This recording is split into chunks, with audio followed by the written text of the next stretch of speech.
Hey, JT, just wondering, how much do you think the extra day will help Zach in Game 6? I think quite a bit, honestly. I think the numbers kind of speak for themselves with how well he's pitched, not just this season, but his entire career with that extra day. And I think it helps most starting pitchers. I mean, just that extra day of rest.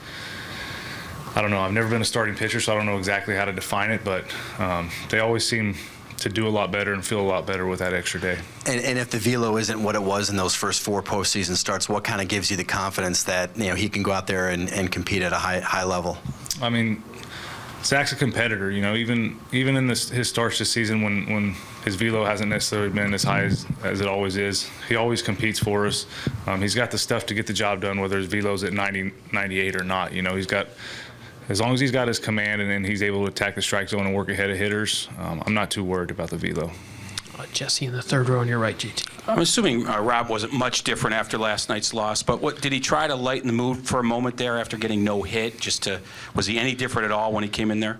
I think honestly he mentioned, hey, the last time we got no hit, we turned around and won the next day, and that's pretty simple message, but it speaks for itself. We'll stay there with Bradford. JT, kind of an odd question to ask a Gold Glover, but team defense this year was a hot topic coming into the season. It continued to be.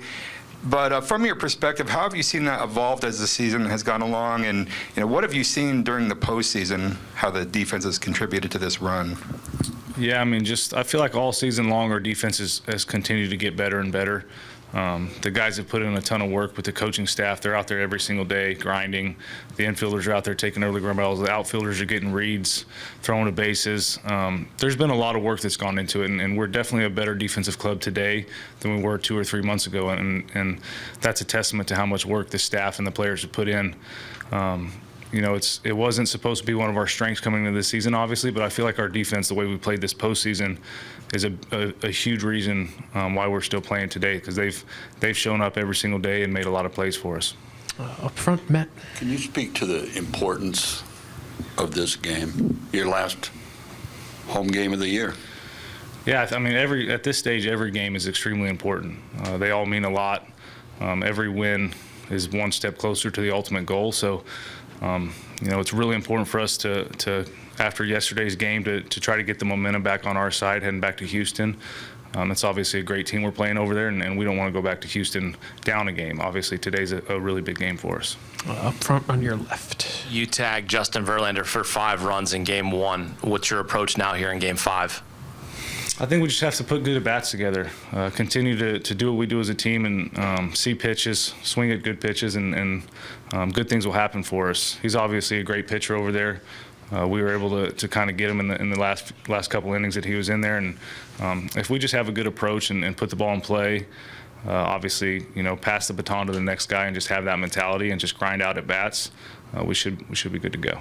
Second row on your right, Jim. JT, what do you expect the extra rest that Zach Wheeler's getting? How do you think that's going to affect him tomorrow in Game 6? Just answer that question. Were you in there? Yeah. Did you just get here? Okay, I'm sorry. Sorry. I think the numbers kind of speak for itself. He's been really good all year long when he has, and really his whole career when he has that extra day of rest. I think, hopefully his velo, he gets a little uptick in velo from that. But even if he doesn't, I mean, Zach's a competitor. He's going to command the strike zone, throw strikes, mix his pitches. But for me, I think the numbers kind of speak for themselves with having that extra day rest. Can you tell right away in the bullpen if, he's going to be on, or do you have to get into the flow of the game? Sometimes it's kind of hit and miss. Sometimes I can tell right out the gate, but there's other times where I can remember saying to Cato, like, oh, man, he didn't look great in the bullpen, and then he goes out and has one of his great games. So sometimes you can, but not necessarily all the time. Fifth row in the middle, Tim. I'm curious in your thoughts on Christian Vazquez. I know you guys have been in opposite leagues your whole careers, but in the times that you've been able to watch him or occasionally play against him or otherwise interact in any setting, what have you thought of him as a catcher? Oh, I think he's a great player. He's always been fun to compete against. I think he's really good behind the plate. He's a good game caller. He manages the pitching staff really well. I think he receives well. He pretty much does everything you can ask for defensively, and then he's also an above-average hitter for a catcher. So, I've always enjoyed competing against him, and he's one of the better catchers in the game, I think. Standing in the back left. We just saw Jose Alvarado riding a bike around the warning track. A lot of players are dancing. What allows you guys to remain so loose even after a game like last night? I just think the chemistry we have in the clubhouse, honestly, I mean, baseball's, it's a game of ups and downs, and, you're not going to win every game. And we kind of, we do a really good job in this clubhouse of putting bad games behind us and kind of moving on and continuing to have fun together. And at the end of the day, we're all playing a child's game for a living. So it's hard to go out there and be too upset. And I feel like we play better when we're loose and just having fun. And that's what we do pretty well as a group. Anything else for JT? We'll do two more. On your right, JT.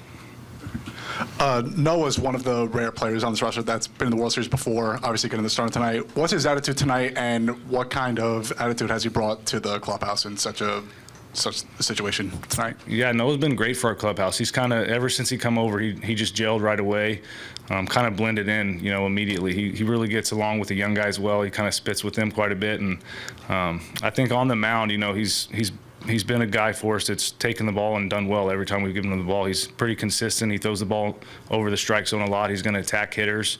He's not going to walk guys, which is huge at this point in the season. He's going to make them put the ball in play, and our defense is going to make the plays behind him. And we'll finish up with Mark up front. JT, one more question about last night. What made Christian Javier so effective?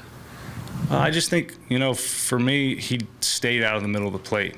Even when he missed his location, he would miss it in the right spot, and obviously he's got really good stuff. He's got a really good fastball, really good slider, and I thought last night his command was great, and he got ahead of us really well, and he was just able to mix his speeds and keep us off balance. JT, thanks so much. Best of luck tonight. Thanks, Appreciate guys. it.